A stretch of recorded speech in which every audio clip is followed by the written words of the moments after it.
ایک خبر اپنے ناظرین کو دیتے چلیں کہ سپریم کورٹ کی سیاسی صورتحال از خود نوٹس کیس کی سماعت پر وزیر اعظم عمران خان کے وکیل امتیاز صدیقی نے دلائل دیے اور جرا کی بظاہر آرٹیکل 95 کی خلاف ورزی ہوئی۔ چیف جسٹس سومرتا بندیال نے کہا الیکشن کرانے پر قوم کے اربوں روپے خرچ ہوتے ہیں۔ چیف جسٹس کی جانب سے ریمارکس دیے گئے۔ عدالت نے ماضی میں بھی پارلیمان کی کارروائی میں مداخلت نہیں کی۔ وزیر اعظم کے وکیل نے یہ کہا عدالت کے سامنے معاملہ ہاؤس کی کارروائی کا ہے۔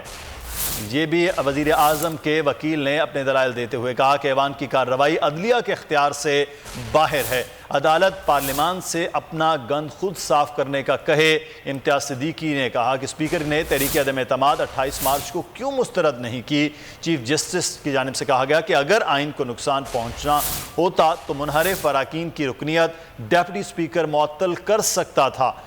وزیر اعظم نے کہا کہ وزیر اعظم نے بدنیتی کا مظاہرہ نہیں کیا۔ وکیل نے یہ کہا کہ وزیر اعظم آپ کہہ رہے ہیں کہ وزیر اعظم نے خود سے منصوبہ بنایا۔ چیف جسٹس نے پوچھا عدم اعتماد کی تحریک کو مسترد کرنے کے لیے کوئی منصوبہ بندی نہیں تھی۔ یہ بھی وزیر اعظم کی جانب سے کہا گیا ہے۔ سبسکرائب کریں اور بیل دبائیں تاکہ کوئی خبر رہ نہ جائے۔